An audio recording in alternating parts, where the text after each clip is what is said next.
bienvenidos, 12 en punto, listos para empezar esta conferencia, muy emocionados, muy agradecidos, bienvenidos a la conferencia que Keren Kayemet Israel, el Fondo Nacional Judío, hemos preparado para todos ustedes el día de hoy.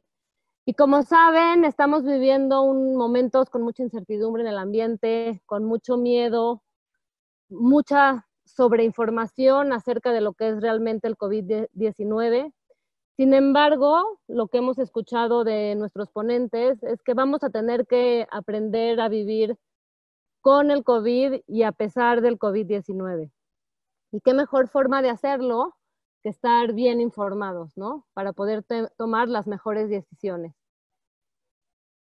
Que eso va a ser lo que realmente nos va a ayudar para atravesar esta pandemia de la mejor manera posible. Así que quiero darle la bienvenida a Carol Perelman y contarles un poquito de ella. Carol Perelman es una química farmacéutica bióloga por la UNAM. Es ganadora de la medalla de oro de la Olimpiada de Química Nacional y bronce en Olimpiadas de Química Panamericanas. Es directora del Jardín Weizmann de Ciencias, premiada con tercer lugar en Periodismo de Ciencias por la Comecit, divulgadora de la ciencia, miembro de Somedicit, esposa y mamá. Y muy afortunada yo de decir además que es mi amiga. Carol, de verdad, muchísimas gracias por sumarte a esta causa. Creo que no hay mejor persona que tú que nos pueda explicar realmente lo que sí tenemos que saber. Como bien me dijiste, le toca el micrófono tenerlo a la ciencia y no hay alguien más preparada que tú para decirnos esto. Me gustaría platicarles cómo va a funcionar la logística de la conferencia antes de pasar a darle el micrófono a Carol y mientras termina de entrar toda la gente. Mientras ustedes se van conectando, sus micrófonos, les pido por favor que revisen, que estén en silencio, sus cámaras, está perfecto que nos estemos viendo quién entra, ojalá nadie se salga, es muy importante lo que Carol tiene para decirnos, y más o menos como a los 45 minutos de su plática, vamos a dar un espacio a preguntas y respuestas, que ustedes van a poder abrir en el chat y van a poder escribir cualquier duda, cualquier pregunta que tengan para Carol. En ese momento vamos a abrir el espacio para que Carol nos pueda responder y ya al final poder terminar con un cierre. Así que bueno, les agradezco a todos que estén aquí presentes, que sigan este ciclo de conferencias. Carol, nuevamente gracias. Y pues bueno, bienvenidos a todos. El micrófono es tuyo. Gracias, Carol, bienvenida. Vamos a compartir su pantalla. Gracias, Rebe. ¿Sí me escuchan? Perfecto, te oyes perfecto. Okay, perfecto. Rebe, muchas gracias por la presentación. Y sí, lo primero es llamarme tu amiga, te conozco desde que éramos pequeñas. Ahora es un momento, como bien dices, de que el micrófono lo tenga la ciencia. Es un momento en donde todos queremos saber exactamente qué está pasando, por qué está pasando y quizás desmitificar mucho de lo que escuchamos alrededor y que no necesariamente tiene las evidencias. Y de eso vamos a hablar, tengo varios ejemplos que contar.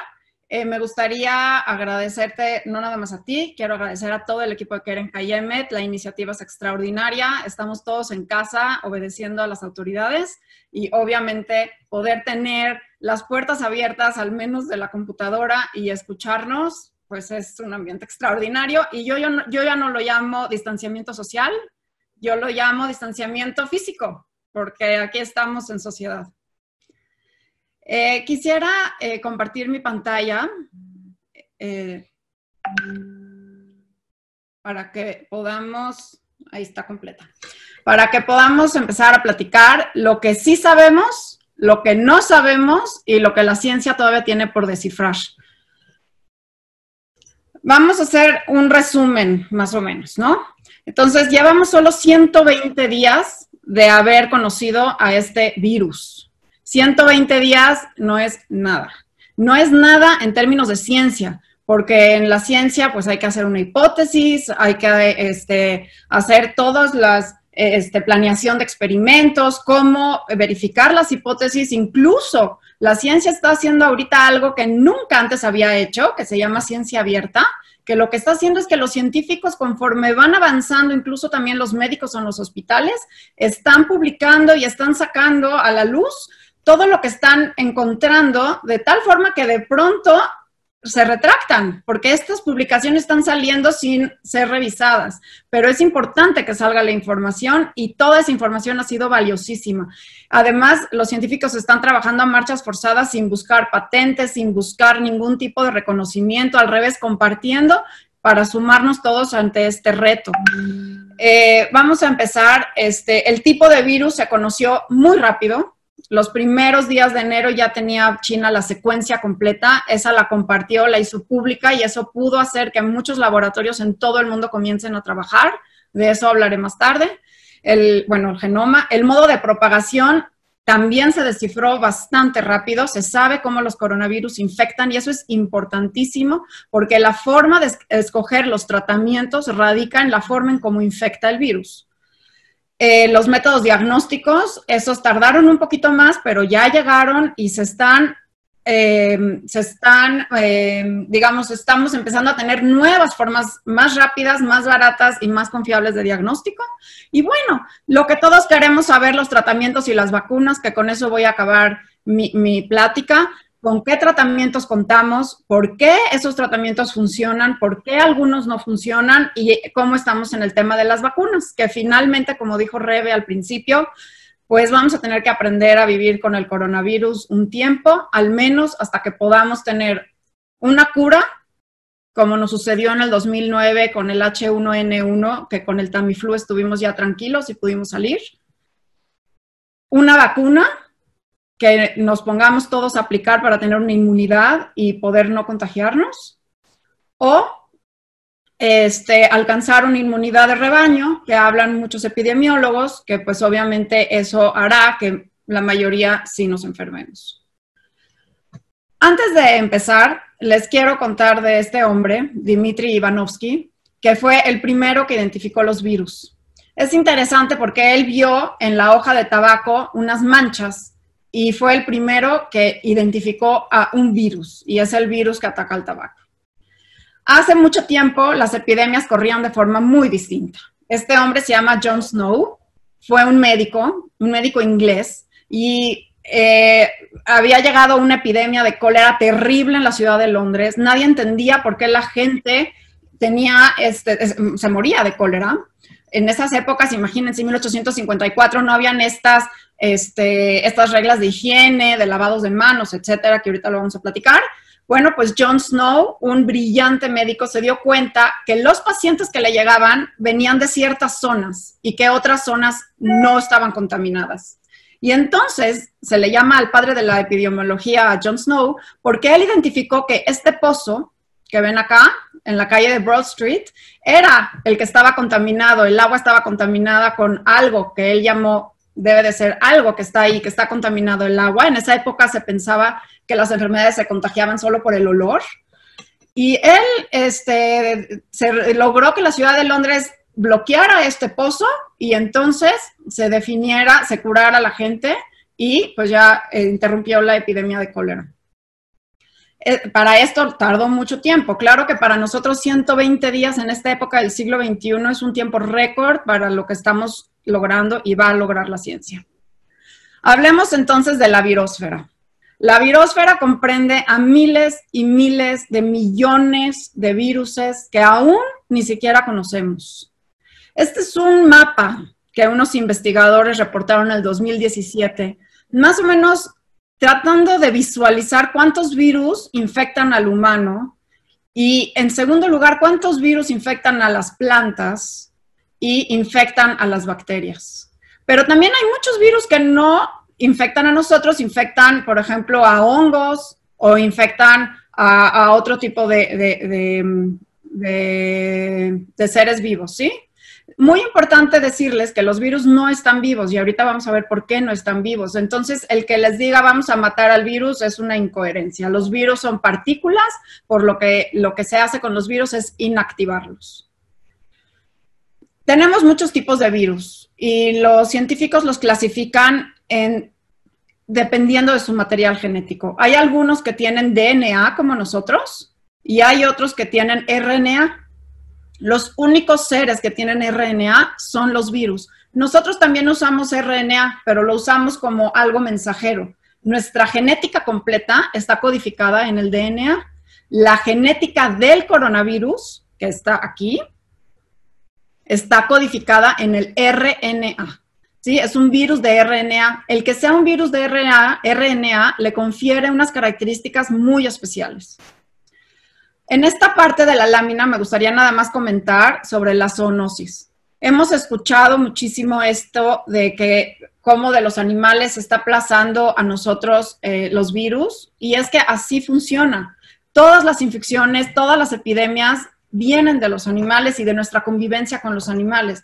Por eso quizás valdría la pena replantear nuestra forma de convivir con ellos. June Almeida fue la primera persona en ver bajo un microscopio electrónico un coronavirus. Los coronavirus se les llama así porque tienen una corona. Si ven aquí, esta es una micrografía electrónica de los virus, de los coronavirus, y tienen una corona que se parece a la corona del Sol cuando es eclipsado.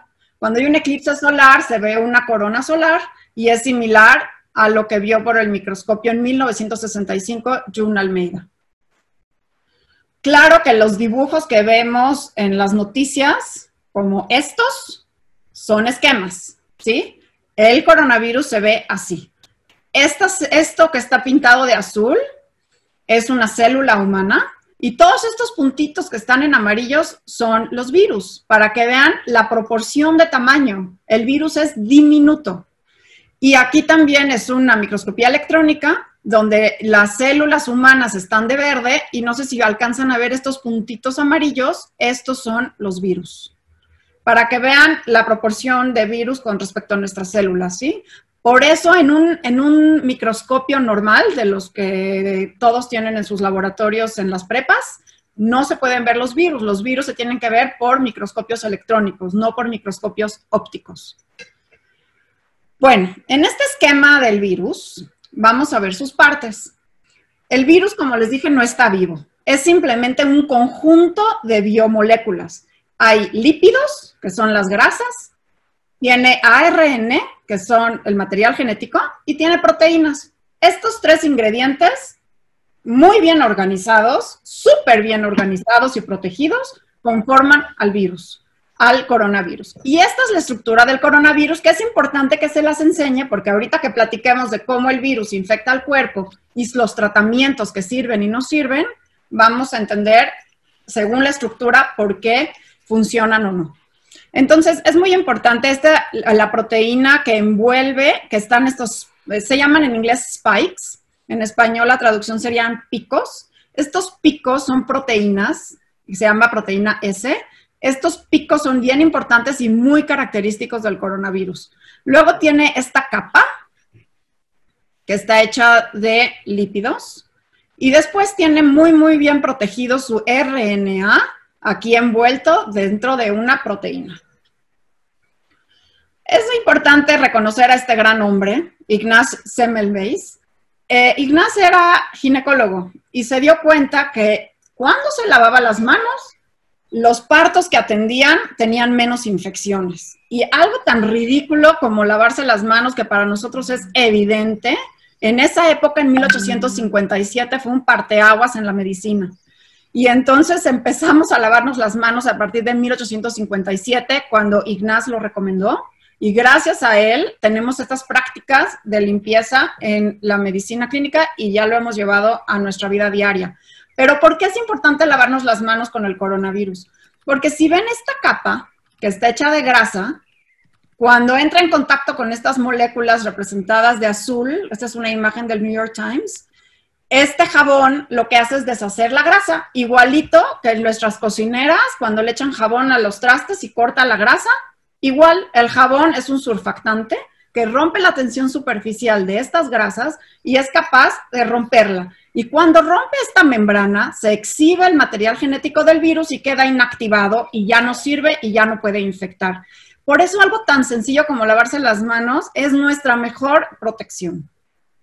Veamos por qué el RNA de este virus es particular. Nosotros tenemos ADN, ¿sí? Ácido desoxirribonucleico. Este ácido desoxirribonucleico, quizás se acuerdan de sus clases de secundaria, está muy bien envuelto, muy bien encapsulado y muy bien protegido. Finalmente es nuestra biblioteca y nuestras instrucciones de vida. En cambio, el RNA está expuesto, es una hebra abierta, completamente libre, y por ello puede sufrir muchas mutaciones y alteraciones. De todos los seres vivos, bacterias, hongos, humanos, animales, plantas, todos tienen ADN como material hereditario, usan el ARN solo para traducirse y crear proteínas, pero el material hereditario está guardado en una biblioteca de ADN. El coronavirus es muy especial en eso. Su material genético es ARN y directo se traduce a proteínas. También es muy interesante que siendo de ARN es un virus relativamente pesado, o sea, tiene mucha información genética empaquetada. Tiene 30,000 bases nitrogenadas, tiene 30,000 letras. Nosotros tenemos muchísimos más, nosotros estamos hasta acá. Pero lo que hace es que tiene tantas letras y es de RNA que muta muy fácil. Si esta es una gráfica donde entre más pequeño, más variable, entre más grande, más robusto y muta menos. Nosotros tenemos muy baja mutación. En cambio, los virus cambian constantemente, como por ejemplo el virus de la influenza, que cada año tenemos que hacer una vacuna nueva porque las cepas de influenza cambian año con año. Es tanta la variabilidad de este coronavirus que el coronavirus que empezó aquí en Wuhan, en China, el 31 de diciembre de 2019, que fue cuando se reportó a la Organización Mundial de la Salud, que está pintado de morado, viajó por todo el mundo, llegó a Oceanía otra cepa, a Europa otra, a América del Sur otra, y aquí en México tenemos una distinta. Ya hay 176 genomas distintos del mismo coronavirus. Aquí es una pregunta interesante por el tema de las vacunas. ¿Una vacuna que estén produciendo hoy nos va a servir en 6, 7, 8 meses? La respuesta es sí, pero ahorita vamos a ver por qué. Un investigador del Instituto Weizmann comparó los genomas de diferentes especies que tienen coronavirus y encontró que el 96% del genoma del nuevo coronavirus que nos está infectando corresponde a murciélago. Por eso pensamos que la zoonosis del paso del nuevo coronavirus se dio en el mercado de China por un murciélago, pero no es un 100%, por lo cual también creemos que hay otro animal que recombinó su ARN del coronavirus para crear el coronavirus que estamos enfrentando, y este es el pangolín. Entonces, estos dos en conjunto recombinaron su ARN para hacer el coronavirus que conocemos, que se llama SARS-CoV-2. ¿Por qué? Porque el 80% del material genético de nuestro virus se parece al SARS que infectó en 2003 también en Asia, ¿sí? Se parece menos al MERS, y se parece muchísimo menos a los coronavirus que nos dan el 30% de las gripas. Si se dan cuenta, por ejemplo, el coronavirus de la gripa es un coronavirus que muta mucho. Nos puede dar gripa cada ratito y no nos hacemos inmunes a las gripas. Todo el tiempo tenemos gripas. Esos son coronavirus, las gripas comunes. Este coronavirus es diferente.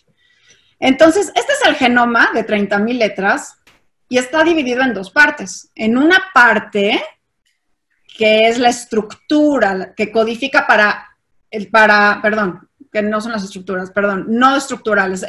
Una parte codifica para las proteínas funcionales, que son las enzimas del virus, y otra parte codifica para la estructura del virus, las proteínas que vimos que le dan la forma al virus, como el spike, ¿sí?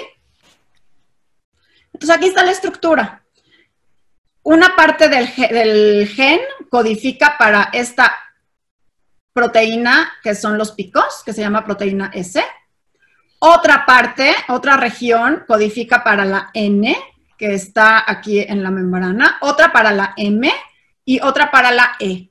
Son importantes estas proteínas porque las vacunas lo que van a hacer es atrapar esas partes del virus, ¿sí? Entonces, las vacunas las está cada laboratorio desarrollando para que sean específicas para esas proteínas.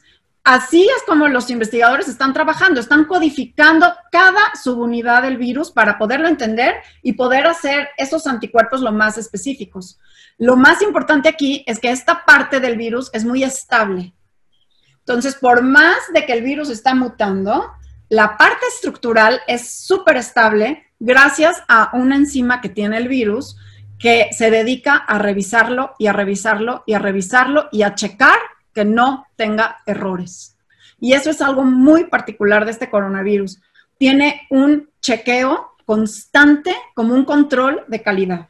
Y eso hace que los virus que no tengan la estructura perfecta, entonces no sean viables. Eso nos da muchísima certeza de que nuestras vacunas van a poder servir, porque la estructura es estable, permanece, aunque esta parte es variable. Ahora, ¿cómo nos contagiamos? Esto ya lo vimos todos, sabemos que no es un virus que anda por el aire como la tuberculosis, es un virus que tiene que estar en gotas de aerosol. Dependiendo de la temperatura y de la humedad, puede permanecer en el aire un rato en estos aerosoles. Y bueno, acá hay diferentes estudios que han hecho, esto es del New England Journal of Medicine, de cuánto tiempo está en diferentes superficies. La idea es lavarnos las manos para que no pueda entrar, pero si llega a entrar el virus, entra generalmente por vía respiratoria, que incluye los orificios lagrimales, la nariz y la boca. Por eso el tapabocas es tan importante, para protegernos y recordarnos no tocarnos y también nosotros no contagiar. Entonces, ¿qué pasa cuando entra? Quiero nada más hacer un hincapié en esta estructura que está al final de los pulmones, que se llaman los alvéolos. Nuestros pulmones son dos bolsas maravillosas como globos que se inflan para poder respirar y se desinflan cuando expiramos. Sin embargo, al final tienen como unos racimos que se llaman alvéolos. Estos alvéolos son las células que forman todo nuestro pulmón. Son muy importantes porque ahorita vamos a ver cómo funcionan los alvéolos y por qué la gente necesita ventiladores. Bueno, vamos a seguir. Ok. Para poderles explicar el proceso de cómo el virus entra al cuerpo y logra meterse a nuestras células, para usar nuestras células para poder replicarse y reproducirse, porque por sí mismas no podrían hacerlo, vamos a usar estas esquemas, ¿ok? Primero vamos a hablar de una entrada, luego de cómo la célula es engañada y abre la puerta, de cómo se hacen las copias y finalmente cómo se libera. Entonces empecemos. En este esquema podemos ver al coronavirus con las spikes, ¿sí? Con las proteínas S, que se pegan con una especificidad increíble, como si fuera una llave y un candado, a un receptor en el cuerpo que se llama ACE2. Ese receptor lo tenemos en todo el cuerpo. Lo tenemos en los riñones, lo tenemos en el corazón, lo tenemos incluso en algunas células de sangre, lo tenemos en el cerebro, pero principalmente lo tenemos en vías respiratorias y también lo tenemos en gastrointestinal. Por eso alguna gente tiene síntomas gastrointestinales, otros síntomas neurológicos, otros se han visto y recientemente ha corrido por los chats los síntomas de trombosis en la sangre y también se ha visto en autopsias que hay daño en hígado y en riñón. Esto es porque los receptores ACE2 que tienen todo nuestro cuerpo, lo usamos nosotros para regular nuestra presión arterial, pero para el virus funciona como una perfecta llave en un perfecto candado. Una extraña casualidad, pero esa es la forma en que nos infecta. Es importante recalcar que para que funcione esta llave hay una ayudadita de parte de este receptor, TMPRSS2. Acuérdense un poquito de esto, porque cuando veamos los tratamientos veremos cómo, por ejemplo, la hidroxicloroquina, etcétera, bloquea todo esto. Entonces ya vimos cómo abre la llave, ¿sí? Para entrar, el virus hace una especie de bolsita. Esta bolsita se llama endocitosis y lo que hace es que la célula humana como que guarda al virus y lo introduce. En este momento la célula está siendo engañada, no sabe que está metiendo a su interior algo que le va a hacer daño al cuerpo. Acá esto es un poco complejo, no lo voy a explicar, pero lo que está pasando es que se está replicando el RNA, ¿sí? En el momento en que se mete el virus a la célula, agarra la confianza de que ya está dentro de nosotros, se abre y deja salir su material genético para que nuestro cuerpo, nuestras células muy ingenuas, se pongan a hacer copias del virus sin saber qué están haciendo. Nuestras células son engañadas y muy obedientemente ven RNA y lo transcriben y forman proteínas que las células no tienen idea que están haciendo proteínas que son virales y que les van a hacer daño, pero las hace. Y finalmente, pues ya muy feliz el virus con todos los elementos que requiere, pues escapa de nuestra célula y se va a infectar otras. Claro que en este proceso entra un virus y salen como 1000. ¿Ok? Nuestras células son muy eficientes, copian increíblemente bien al virus. Entonces, recordamos, primero abre la puerta, bueno, primero abre el candado, se abre la puerta de la célula, realiza las copias y se libera. Este proceso depende de cómo nuestro cuerpo esté preparado para soportarlo, causa que tengamos en el 80% de los casos un COVID muy moderado, más severo el 13%, crítico 6%. Aquí es muy importante hacer una pausa y distinguir entre qué es el coronavirus y qué es el COVID. El COVID es la enfermedad. El COVID es tener los síntomas. El COVID es tener la fiebre, la tos y todos estos síntomas que ya no sabemos. Coronavirus es el patógeno. El coronavirus es el virus. El virus que provoca COVID se llama coronavirus, pero no toda la gente que tiene coronavirus tiene COVID, porque sabemos que en muchísimos casos, incluso se cree que el 60% de los casos son asintomáticos. Reciben el virus, su sistema inmunológico lo capta, lo inactiva y nunca le da COVID. Entonces es bien importante hacer esa diferenciación. Una cosa es tener COVID, que es tener la enfermedad, y otra cosa es tener el virus, incluso en sangre, y poderlo eliminar sin que sepamos. En estos casos leves, donde entra el virus y se aloja aquí. ¿Se acuerdan de los alvéolos, que son los pequeños globitos que están en el pulmón? El alvéolo, como funciona, es que recibe oxígeno que respiramos, lo mete a la sangre para que la sangre esté oxigenada y los glóbulos rojos desechan el dióxido de carbono. En la videollamada. ¿Sí? A ver, alguien, no sé si... De verdad, ¿escuchan? Pero sin parar, desde que abro el ojo. Bueno, entonces el dióxido de carbono sale del cuerpo y lo expiramos. Espérame, Carol, espérame, vamos a hacer una pausa tantito. Les pido a todos, por favor, porque está muy interesante además, que puedan checar sus micrófonos y ponerlo en silencio para poder terminar de escuchar la explicación. Gracias. Igual están todos silenciados, no sé por qué. Vayan, y aprovecho la pausa, vayan escribiendo sus preguntas, y no voy a ir contestándolas porque no las puedo leer, pero al final hacemos una sesión, ¿no, Rebe? De preguntas y respuestas, como comentaste. Entonces, bueno, el intercambio de dióxido de carbono y oxígeno sucede en una persona normal, en todos nosotros, sin problema.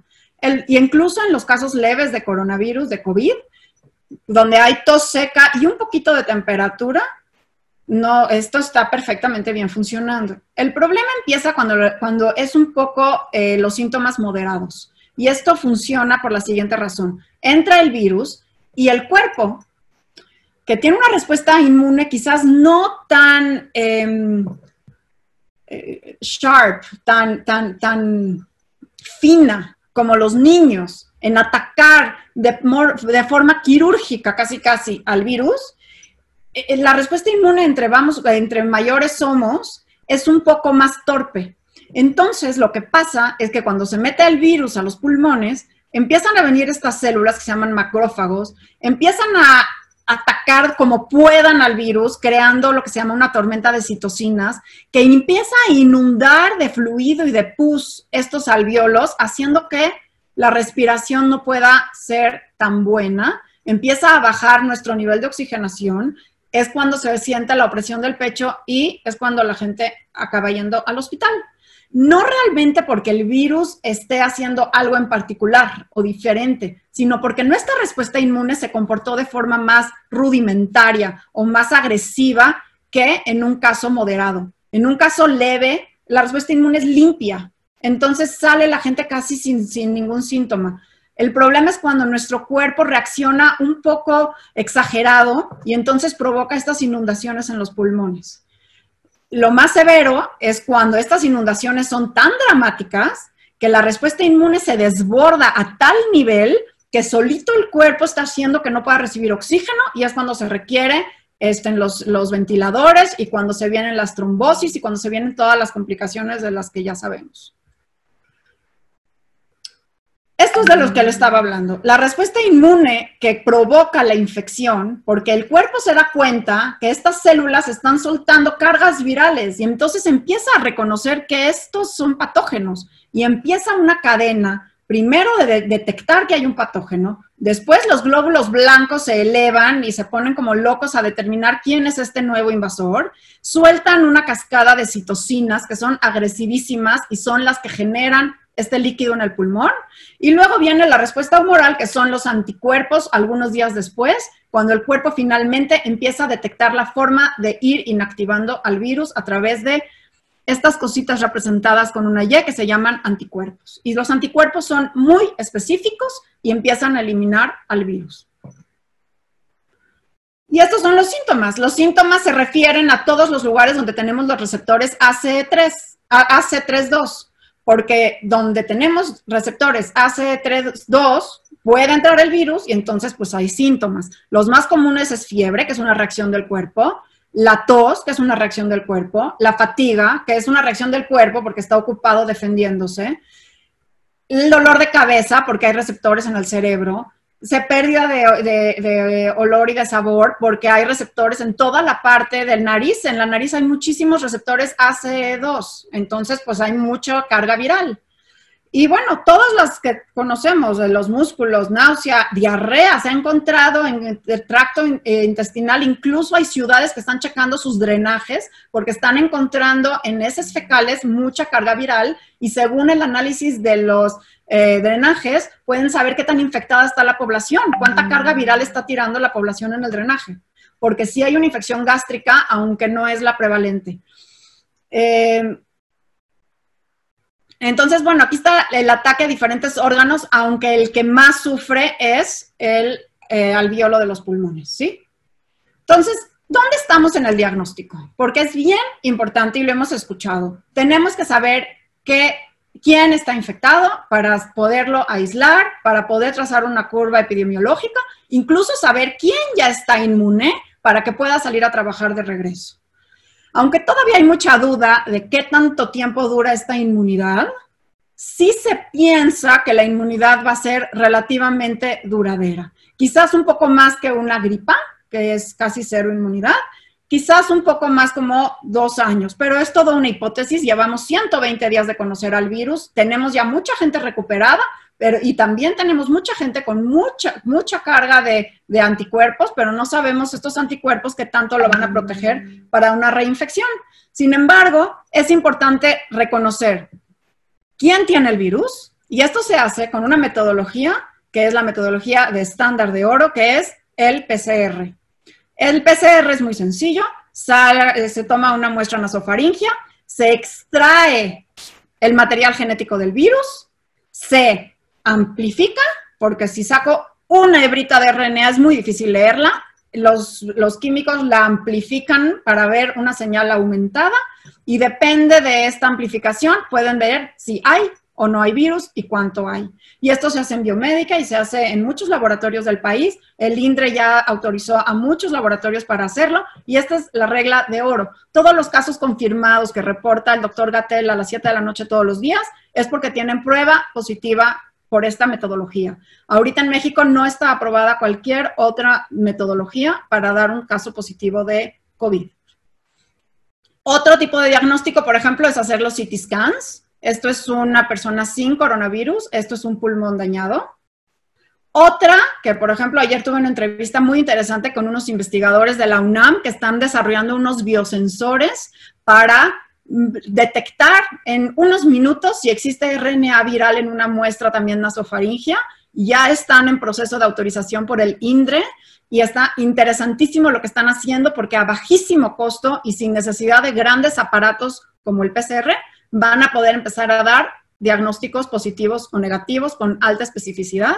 Abbott sacó un diagnóstico similar, pero está teniendo muchas fallas y el FDA parece que ya lo va a quitar. Y luego tenemos las pruebas serológicas que hemos escuchado, que son estas pruebitas que parecen a las de embarazo, que se toma una gotita de sangre, se ponen a correr y lo que se busca es esto. Fíjense, al inicio de la infección, ¿sí? Aquí empiezan los síntomas, ¿no? A subir. En todo este tiempo, el paciente está mejorando hasta que se cura, ¿sí? Más o menos al día 7 empiezan los anticuerpos a subir al nivel de sangre. Estos anticuerpos se llaman IgMs. Son los primeros anticuerpos que se hacen y son los anticuerpos de emergencia. Son muy, muy, muy específicos, pero no tienen una larga vida. Solamente se forman para inactivar al virus. Entonces, si tú haces una prueba serológica en el día 5, va a salir negativa. Y eso no quiere decir que no tienes coronavirus. Si yo tengo coronavirus y me hago una prueba serológica a los 35 días, no voy a encontrar RNA del virus porque este virus ya se fue, ¿sí? Entonces, en esta etapa se hace el PCR porque se busca el RNA del virus. En esta etapa se hace serológica porque se busca la respuesta del cuerpo al virus, o sea, los anticuerpos. A los 7 días aumenta los IgMs y luego se producen los IgGs, que son anticuerpos de memoria que esperemos que duren para toda la vida y nos protejan como lo hace muchas infecciones. ¿Sí? Entonces, aquí lo que se busca es, en estas pruebas, la existencia de IgM y IgG. Si el IgM sale positivo, quiere decir que la infección tiene aproximadamente 14 días y está todavía en progreso. Si lo que está positivo son los IgGs, quiere decir que la infección ya acabó y la persona está protegida. Es importante entender esto porque no es lo mismo hacer una prueba serológica en el día 5 que hacerla en el día 35 y tampoco es lo mismo hacer una PCR buscando RNA en el día 5 que en el día 35. Entonces es importante entender qué prueba, para qué etapa y qué tipo de información me da cada resultado, ¿sí? Bueno, esto es algo interesante que saqué de la OCDE. Estos son los países de la OCDE. ¿Cuántas pruebas diagnósticas están haciendo por cada 1000 habitantes? Aquí está México. Y veremos ahora los tratamientos. De los tratamientos es importante hablar de 2 temas. Primero, que lo que están haciendo los doctores, y en especial en China, que se les vino la epidemia de pronto sin saber nada de nada, obviamente recurrieron a los medicamentos que se tenían para empezar a tratarlos. Estos son los medicamentos conocidos y la ventaja de ellos es que ya conocemos sus efectos secundarios, ya conocemos más o menos cómo se comportan. Manejarlos para los médicos es mucho más sencillo que un tratamiento nuevo y que no se conoce. Incluso las reglas de las instituciones de salud pública que autorizan un medicamento u otro cambia, porque un tratamiento conocido, pues obviamente va a pasar mucho más rápido como un tema de emergencia a COVID, que un tratamiento nuevo donde todavía no se conocen los efectos secundarios en el cuerpo. No sé si están familiarizados con estas etapas, que son los ensayos clínicos. Todos los medicamentos tienen que pasar por una etapa preclínica. Muy importante que los prueben generalmente se prueban en roedores, generalmente se prueban en ratones, en ratas, en cuyos, o incluso en primates. Entonces se infecta a estos animales del patógeno, en este caso de coronavirus. Ya se vio que los ratones sí les puede dar coronavirus y entonces se prueba la medicina. Si ese medicamento funciona en ratones, entonces ya el laboratorio puede tener la autorización de entrar a fase 1. Y en fase 1 prueba el medicamento de 20 a 80 participantes voluntarios solamente. Claro que en este momento nadie sabe si el medicamento puede tener efectos secundarios peor que el propio enfermedad de COVID. Esta etapa es muy importante porque de aquí se han parado muchos medicamentos. Se da cuenta que provocan unos efectos terribles y entonces se echa para atrás todo. Si el medicamento pasa la fase 1, que dura aproximadamente 2 meses, entonces entra a fase 2. En fase 2 se reclutan de 100 a 300 participantes y se les administra el medicamento y empiezan a ver aquí, por ejemplo, temas de dosis. ¿A qué dosis funcionan? ¿A qué dosis no funcionan? Cuando está el medicamento en fase 3, se puede dar a más gente, entre 1,000 a 3,000 personas. Incluso el FDA en Estados Unidos está autorizando ya en algunos pacientes administrar medicinas en fase 3 por el tema de la emergencia. Cosa que no es lo ideal, pero ya se está empezando a administrar algunas medicinas como el Remdesivir, que seguramente muchos de ustedes oyeron de Gilead Sciences. Gilead hizo el Remdesivir, está en fase 3, todavía no pasa de fase 3, pero el FDA ha estado autorizando ya administrarlo en manera de prueba para poderlo mover a fase 4, que es realmente cuando ya se distribuye a la población. Entonces vamos a ver qué tenemos, qué existe. Primero hay dos tipos de tratamientos. Los tratamientos que atacan al virus y los tratamientos que nos alivian los síntomas. Y son dos tipos. Los que alivian los síntomas los puse con una carita feliz, porque lo único que nos hacen es pasarla mejor. Los que atacan al virus los puse con nuestra simbología de cómo infecta el virus. Entonces, los antivirales bloquean la entrada, ¿sí?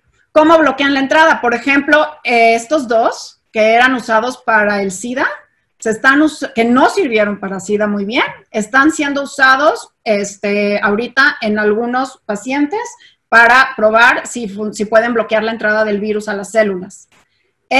Hecho por Fujifilm, que se usa para flu, está usándolos en Japón para también como un antiviral. El Quemostat metilato fue idea de Adasa, traérselo de Japón para probarlo y también bloquea la entrada del virus. Entonces, todos estos antivirales, Ropinavir, Ritonavir, Rapirivir y Quemostat metilato, bloquean la entrada del virus a la célula, justo en el momento donde el spike, donde la proteína S se adhiere. Ahora, para impedir la endocitosis, que es cuando se abre la puerta y se engloba el virus, está la hidroxicloroquina y cloroquina, que lo inventó Bayer hace muchísimos años, hace casi 100 años, para tratar la malaria, el paludismo, y que ahora Trump la hizo famosísima, y aunque ha tenido buenos resultados en Francia, también ha tenido no tan buenos resultados en Estados Unidos y tiene efectos secundarios en corazón importantes. Entonces, el tema acá es que la ciencia y los científicos aún no pueden decir realmente que funciona. Todo esto está en tratamiento, pero estos son los que están encaminados, ¿sí? Aquí les puse en qué etapa están. La cloroquina y hidroxicloroquina, aunque es un medicamento aprobado, está en fase 3 para COVID, ¿sí? Aunque ya se conoce el medicamento, lo regresaron a fase 3 para probar para coronavirus. Ahora, en la replicación, tenemos el Remdesivir. El Remdesivir de Gilead, en mayo ya salen las estadísticas confirmatorias si funcionan o dos, está en fase 2 y parece que está funcionando. Este Remdesivir lo inventó Gilead, lo desarrolló para tratar el ébola, pero no les funcionó para el ébola. Entonces ahorita lo están tratando para Remdesivir y parece que está funcionando bastante bien. También le está yendo bastante bien al Ritonavir, que ya está en fase 4, ¿sí?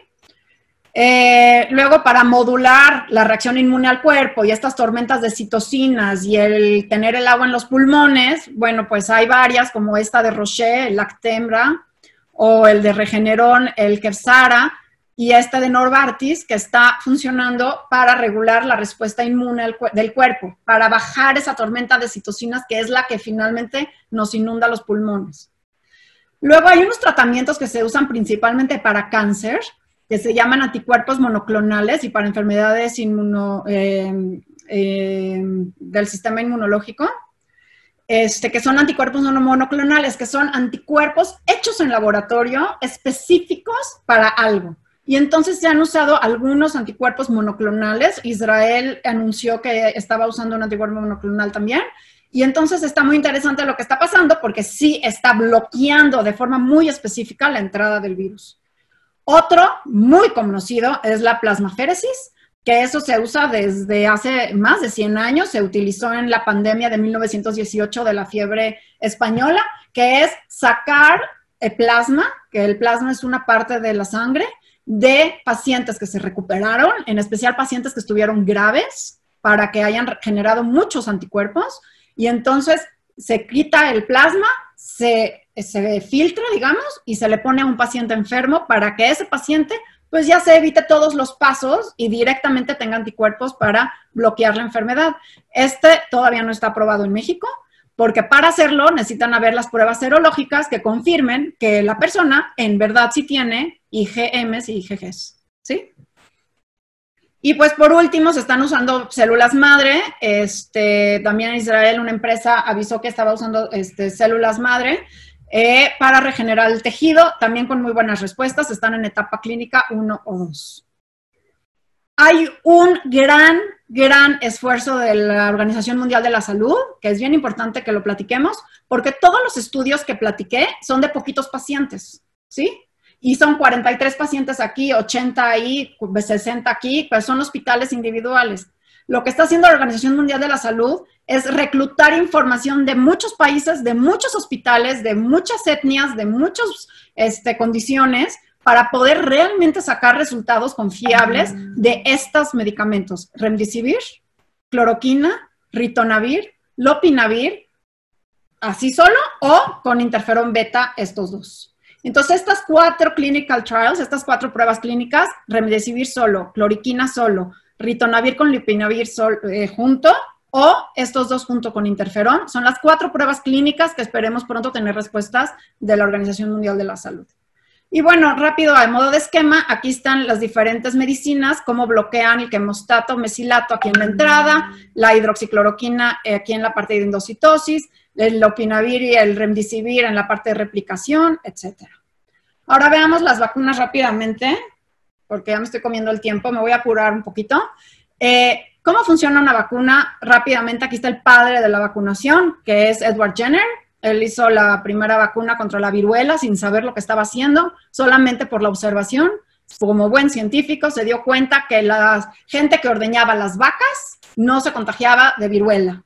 Entonces asumió que algo estaba adquiriendo de las vacas para protegerse y estaba adquiriendo el virus de la viruela. Entonces inoculó a un niño con pus de vacuna de viruela y entonces protegió a ese niño. Fue la primera vacuna que se hizo con, digamos, rigor científico y fue Edward Jenner. Luego Louis Pasteur, el que reconocemos por haber hecho famosas las vacunas por la rabia, ya las empezó a implementar 100 años después, como las conocemos hoy en día. Las vacunas básicamente lo que son es esto, poder dar de alguna forma el virus al cuerpo para que el cuerpo tenga la forma de generar anticuerpos sin que se enferme. Para la suerte de que cuando sí le llegue el virus de verdad, tenga la forma de inactivarlo rápidamente. Hay muchos tipos de vacunas, depende de cómo se administra el virus. Se puede dar el virus en cachitos, se puede dar el virus atenuado, se puede dar el virus vivo, pero sin el material genético, se puede dar solo el material genético, pero solamente parte, ¿sí? Hay muchas estrategias y cada uno de los 70 vacunas candidatas que están en desarrollo, 70, que es un número enorme, porque son inversión de dinero, de esfuerzo y de cerebros en muchas que no van a llegar a ver la luz. Y además en varias que quizás en el camino se van a quedar y que además cuando salgan, a lo mejor ya habrá un tratamiento. Pero no importa, el esfuerzo ahí está y son 70 vacunas en desarrollo con distintas estrategias. Unas están usando ADN metido en un plásmido, otras están usando virus inactivados, otras virus vivo pero atenuado, otras el vector pero que no se puede replicar, o sea, sin DNA adentro. Otras cortan al virus y dan el virus por cachos. Otras dan el RNA, pero solamente una parte. Y entonces, cada una de esas estrategias lo que permite es que no nos infecte, pero que nuestro cuerpo aprenda a defenderse del virus. Algunas de estas, que son 5, ya están encaminadas, ya están en fases clínicas. Moderna tiene 45, Moderna tiene, ¿dónde está Moderna? Es un cacho de RNA en Estados Unidos. Ya inoculó al primer paciente voluntario hace como 3 semanas, en abril. Y en mayo pretende tener los primeros resultados. Hay que ver si la persona no le da una reacción adversa, si realmente es protectiva, etc. Inovio en Beijing empezó también en abril. BioNTech en Alemania está por empezar. Johnson & Johnson también tiene esta vacuna que está en etapa preclínica muy promisorio y empieza en septiembre. Y CanSino también está bastante avanzado en China, fue de los primeros que empezó. Entonces, bueno, Pues puse aquí la vacuna de BCG, que es la vacuna del bacilo de la tuberculosis, que se ha visto que también es protectiva y la están analizando a ver si se puede usar para protegernos también de COVID. No tiene nada que ver, el bacilo de la tuberculosis es una bacteria, no un virus. Sin embargo, es una vacuna muy antigua que crea una inmunidad general muy robusta. Entonces, se cree que puede ser protectiva. Se ha visto que en algunos países que tienen como esquema de vacunación la vacuna BCG, han tenido menos casos de coronavirus y un autor sugirió que a lo mejor por eso hay menos casos, por la vacuna BCG. Entonces, rapidísimo, obviamente cómo se propaga la enfermedad depende de la capacidad de nuestros hospitales. México lo tenemos hasta acá. Es el número de camas de terapia intensiva por cada 100,000 personas, por cada 100,000 habitantes. Y pues esta tabla muy, muy interesante, donde de este lado es la cantidad de enfermeras, muchas enfermeras, pocas enfermeras, y de este lado muchos doctores, pocos doctores. Entonces, por ejemplo, Noruega tiene muchos doctores y muchas enfermeras, México tiene pocas enfermeras y pocos doctores en su sistema de salud. Estos son datos de la OCDE. Los datos ayer, obviamente estamos vigilando esto. La mortalidad depende de los casos también asintomáticos que no los tenemos. Y pues estoy segura que la ciencia tendrá la respuesta. Hay que ser pacientes, mientras quedarnos en casa. Y pues, gracias. Wow, Carol, escucharte, gracias, de verdad, gracias por ponernos al día con lo que está sucediendo. Y pues realmente sí hay algunas preguntas que me gustaría preguntarte. Okay. De Leti Laniado, por ejemplo, nos comenta, hay información no verificada de que realmente no es una enfermedad pulmonar, sino que son formaciones, trombos, que se pueden curar con antiinflamatorios y anticoagulantes. ¿Cuánta verdad hay en eso? Sí, bastante. Se han visto casos, incluso en el hospital inglés hay un esquema, están usando, me comentó un doctor, yo no soy médica y no soy clínica, y esto que les voy a decir solamente se hace a nivel de hospital, no es para que nadie esté tomando aspirinas en su casa, pero sí hay receptores de ACE2, Leti, en el sistema circulatorio, entonces sí, las plaquetas parece que sí se están viendo afectadas y sí hay trombosis, pero también es una infección pulmonar, o sea, están las dos. Ahora, esta es una enfermedad muy nueva. A lo mejor la mitad de lo que les acabo de contar en 3 semanas, porque así también es la ciencia y se vale, y por eso hay que estar al día y estos son los pilares de la ciencia, poder refutarlos. Entonces, posiblemente la mitad de lo que platicamos en 3 semanas lo tiren, pero al momento sí se sabe que es pulmonar, al momento sí se sabe, y eso es reciente, que hay receptores ACE2 en sangre y sí se están viendo efectos en trombos. Y sí se están dando tratamientos antitrombosis en los hospitales. Perfecto, gracias. Luego, otra pregunta, bueno, de hecho, también de Leti Laneado, el 23 de marzo di positivo y el 9 de abril di negativo. ¿Tengo inmunidad? ¿Cuánto tiempo debo estar aislada? Bueno, Leti, antes de que dé la respuesta a Carol, espero que hoy estés mejor, que te sientas bien y que, bueno, si estás tomando esta conferencia es que ya te sientes mucho mejor. Qué bueno que ya diste negativo. Pues bueno, tiene que estar aislada y también al mismo tiempo pregunta ¿cuándo le recomiendas hacerse un examen para verificar el IgM y el IgG? Sí, a ver, ¿me das las fechas otra vez? 23 de marzo Sí, y 9 el de abril. 23 de marzo y el 9 de abril dio negativo. Ok, a mí me coincide, correcto. Mira, Leti, qué bueno que ya estás bien, felicidades, y por de cierta forma, qué suertuda, porque pues ya lo pasaste y ya seguramente ya tienes la inmunidad.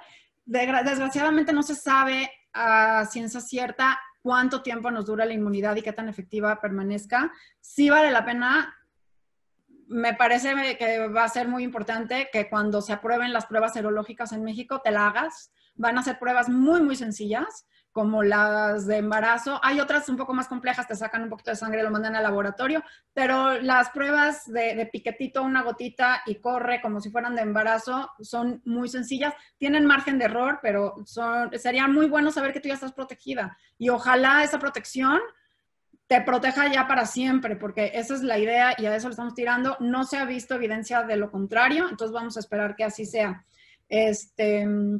¿Cuál fue la otra pregunta, Rebe? No te escucho.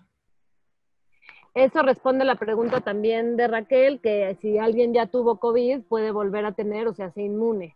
Mira, se han visto casos en Corea del Sur de gente que se reinfecta. Y eso te voy a decir por qué. O sea, no por qué, una hipótesis. O sea, hay gente que da positivo, luego en medio tiene una prueba negativa, que seguro la que se hizo Leti es por PCR, y luego se hace una tercera y sale positiva. Entonces, la hipótesis acá es, unos lo llaman una reinfección, pero otros la llaman de que la de en medio fue falso negativo, porque sí hay un ligero margen de error. Entonces, todavía no se sabe. Corea del Sur está reportando algunos reincidencias. Unos lo llaman reinfección, otros lo llaman falsos negativos, la de en medio. Creo que todavía no hay información para contestarte, pero yo quiero pensar que se va a comportar como el SARS, que sí da una inmunidad a largo plazo. Rebe, ¿otra? Ojalá. Y para Leti, ¿cuándo le recomiendas hacerse el examen para verificar el IgM y el IgG? Sí, fue, por ejemplo, el 23 de marzo. Sí, o sea, 23 de marzo, 9 de abril, ahorita estamos a 20, ya debes de tener suficientes IgGs, que son las que estarías buscando, porque ya no tienes las agudas, que son las IgMs. Las IgGs ya te las podrías hacer. El caso es de que yo no estoy enterada que ya están aprobadas en México por el INDRE.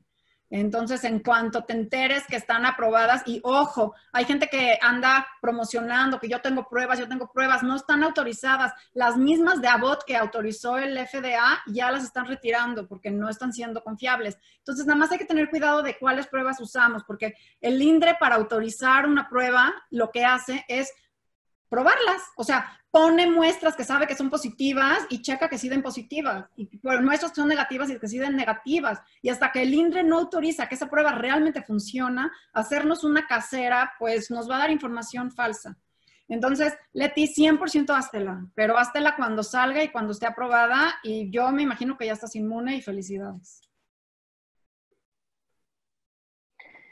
Pues súper. Y ya la última es si realmente también, ¿qué sabes de la citromicina? Si también es buena para el tratamiento. Sí, lo que pasa es de que este doctor de Francia encontró en 43 pacientes que trató en el sur de Francia, que combinó la hidroxicloroquina con la citromicina. Incluso Trump se aceleró y sacó un tweet, y entonces, bueno, todo el mundo empezó a abastecerse. La citromicina es un antibiótico. O sea, realmente no es de que es un antiviral. Sin embargo, la citromicina sí tiene efectos antivirales. Entonces, las combinó y le dio muy buen resultado. Yo no he escuchado de casos que den la citromicina sola porque es un antibiótico, pero en combinación parece que sí funciona y es un esquema que se está utilizando en Estados Unidos. Ahorita acaban de sacar hace unos días que ya no está tan funcionando como pensaban. Claro que eso es un tratamiento que se da al principio de la enfermedad, porque si se acuerdan es justo al principio de la infección donde la hidroxicloroquina tiene el efecto, y la citromicina, lo que hace la hidroxicloroquina, nada más para decirles, es estas vesículas que se están metiendo a la célula, les cambia el pH y entonces se inactivan. Me imagino que la citromicina le ayuda con este proceso y en combinación es lo que estaban haciendo. Pero sí se daba en combinación la citromicina, así es. Pues perfecto, pues por aquí tenemos muchísimas felicidades, muy, muy interesante, sumamente informativa, muchísimas gracias. Carol, eres brillante, gracias. Ay, no, gracias por escucharme. Ahora sí que estamos todos en casa, porfa, quédense en casa. Creo que ni siquiera es ya relevante recalcar por qué hay que quedarnos en casa, pero ya estamos en fase 3 y pues sí, muy, muy importante ya cuidarnos, esperar a que pasemos esta fase de elevación donde quizás van a estar más estresado nuestro sistema de salud, estar protegidos, tratar de no visitar a gente que tiene mayores de 60 años. Lo que más se ha visto ahora, no nada más la diabetes, sino también el sobrepeso, es una condición predisponente. Cuidarse mucho, los jóvenes también se enferman, los niños también se enferman. Ahora sí que es algo que no habíamos vivido como humanidad en 100 años y creo que es un reto que nos tocó presenciar y que vamos a salir de ello. Seguro que sí, seguro que vamos a salir de ello, pero con paciencia Pues se va construyendo la historia en el camino y nos está tocando pues construirla. Así que pues muchísimas gracias, siguen los agradecimientos, gracias por tan brillante y clara explicación de un tema tan difícil y complicado. Gracias, Carol, muy interesante. Rebe, nada más quiero agregar, quien tenga dudas, no lo sé todo, pero entre todos podemos seguir aprendiendo. Si están pidiendo tus datos también. Sí, a ver, ahí están mis datos, encantada, seguimos investigando juntos. No se sabe mucho, pero lo que sí estoy segura es que la ciencia lo va a descifrar. Confío plenamente en que de esta vamos a salir fortalecidos. A usar tapabocas es nuestra mejor defensa por el momento, a lavarse las manos.